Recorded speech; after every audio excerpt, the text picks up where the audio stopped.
All right, my first weekend winner is Mondo Duplantis. Duplantis he's incredible at this stuff, man. Where does it stop? I mean, it's like I'm getting desensitized to Mondo Duplantis. It really is. I'm like, oh, what, a new record? Like more cool. Mondo news.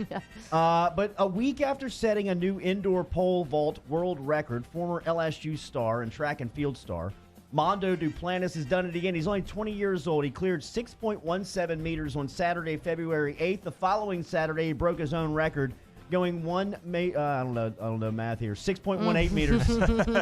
Convert that. Which is a little taller than 20 feet off the ground, man. Approximately. The videos, the angles of this thing, it's just, he's laying down in the middle of the air. Like he lays on his back, hanging onto a pole in the ground. Even when you're not going that high, 20 feet or whatever, that always looks so terrifying to me. So the 617 where he broke the record the first time, he kind of flipped the bar a little bit, but it stayed up there. The 618, the second record, he cleared it by like 6 inches. Like it wasn't even close. He had it by a mile. It's amazing. I mean, how good he is at his craft. So I bumped into Antoine the other day on Friday. Antoine was throwing out the first pitch. He was supposed to throw it out Friday, got bumped for Coach O. We were joking about that. And I said, when's Mondo coming home? Like, does he break the record and just like take a few weeks off and celebrate? He's like, no, he wants to break it like 5 or 6 more times this year.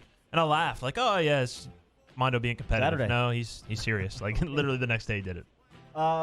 Speaking of Antoine, he looked great throwing out that first pitch. Our guy, Coach O, man, for as much as we talked him up, I thought he crushed. You, as much as you. Yes, I did. Talked him up. I did. He crushed the pregame speech, though. After he skipped no it doubt. in.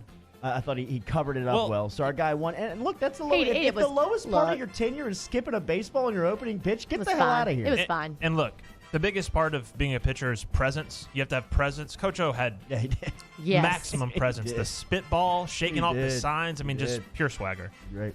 Am I up? Yep. All right.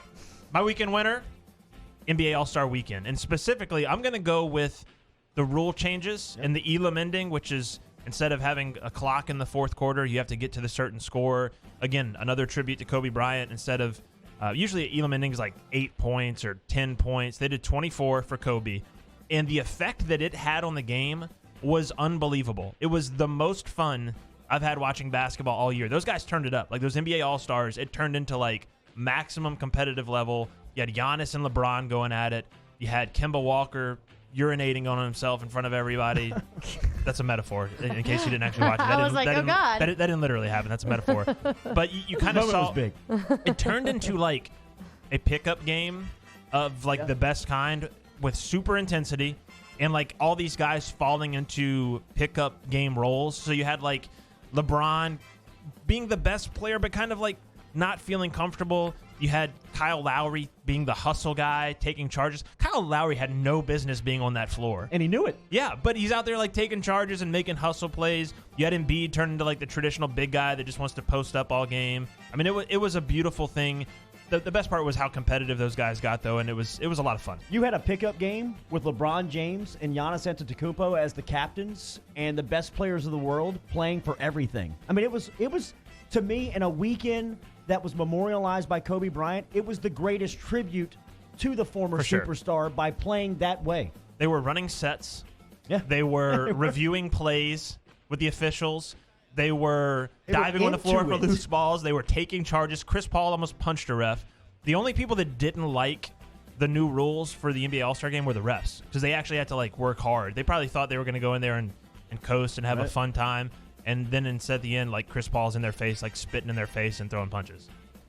My first weekend winner is going to be Aaron Gordon.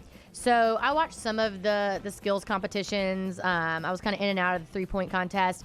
But so Aaron Gordon competed in the dunk contest. So basically the dunk contest came down to Orlando Magic forward Aaron Gordon and Miami Heat's Derrick Jones forcing a special dunk-off round. Yep. So Jones does his deal, and he gets a score of 48. So then Gordon brought out Boston Celtics center Taco Fall, completing a dunk over the 7'5" big guy. So like 7'5" Taco Fall. So basically he clips his head a bit. So they gave him a score of 47.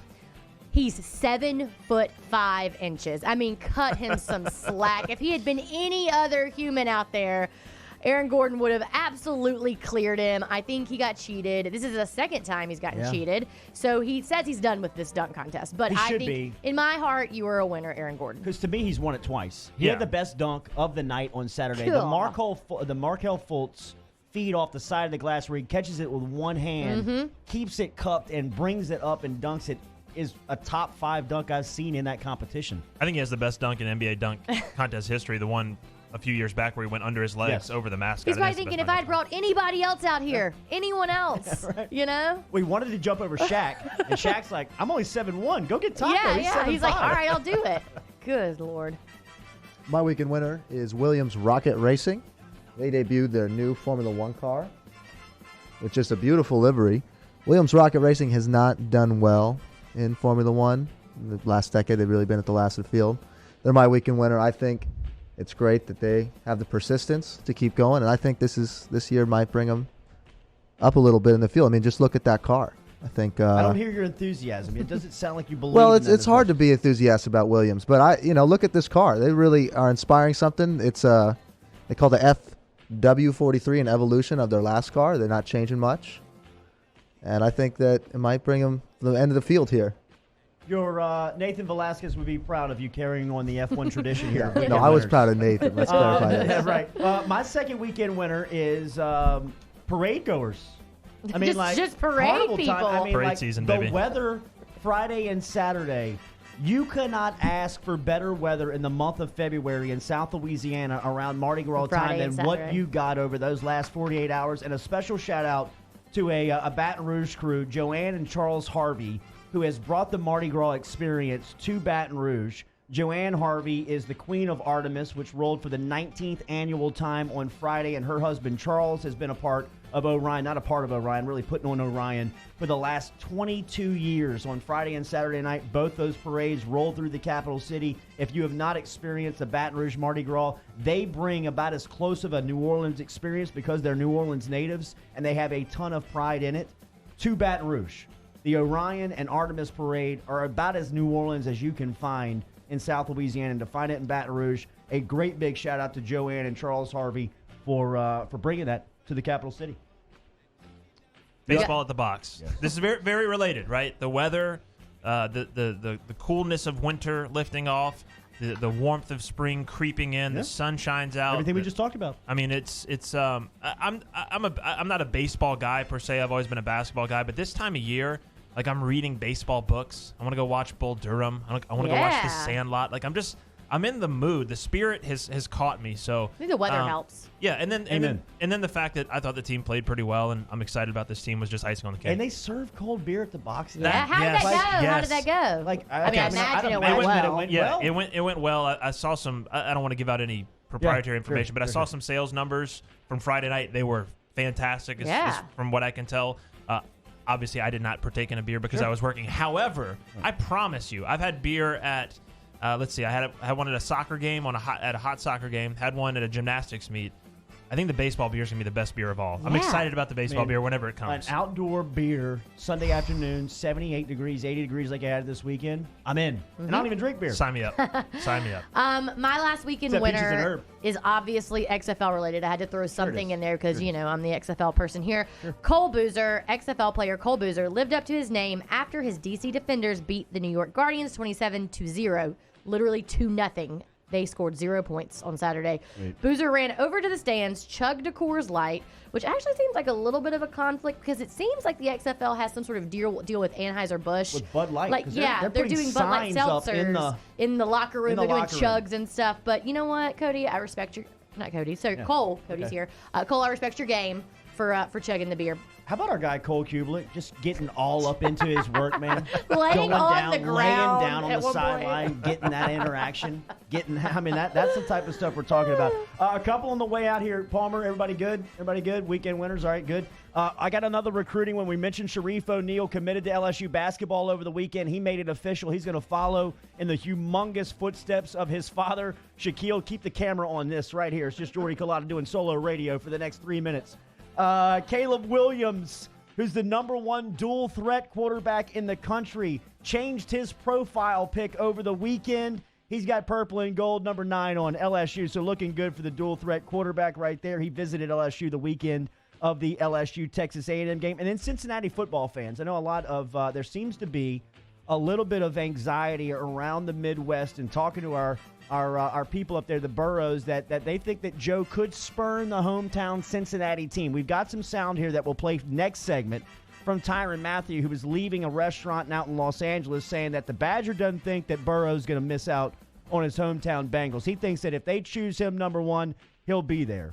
So I think Cincinnati football fans, some of your weekend winners, those of you who think that Joey is going to spurn you, I think it's a nice little solid recommendation from the Honey Badger saying that Joe's going to be in Cincinnati. Hey, you think he would? You think that's possible? That he could go Eli Manning first pick, saying I'm not going? I don't think so. I don't think so either. Knowing the Burrow family as well as I do, that's not really weird. That's not really like a brag. Sorry, that felt weird coming out of the mouth. It's kind of humble. It's a humble brag, though. Yeah, we're best friends, all of us. Knowing the Burrow family. Talking to Dan last night. I mean, yeah. Had dinner with Joe the other day. No, I don't think so. I don't think that's his family style. I think if they have preferences, they'll communicate them, but they're going to do everything the right way. They're not going to come out and, in my opinion, and do it the wrong way. So if he does have a preference, I think they'll communicate that in a way that doesn't get out. They're very, very good at handling their business. Jimmy was fantastic this year, as you guys know, kind of taking all of that on for Joe, and he'll continue to do that. Joe's just going to play football. He's going to show up and play football and get the job done.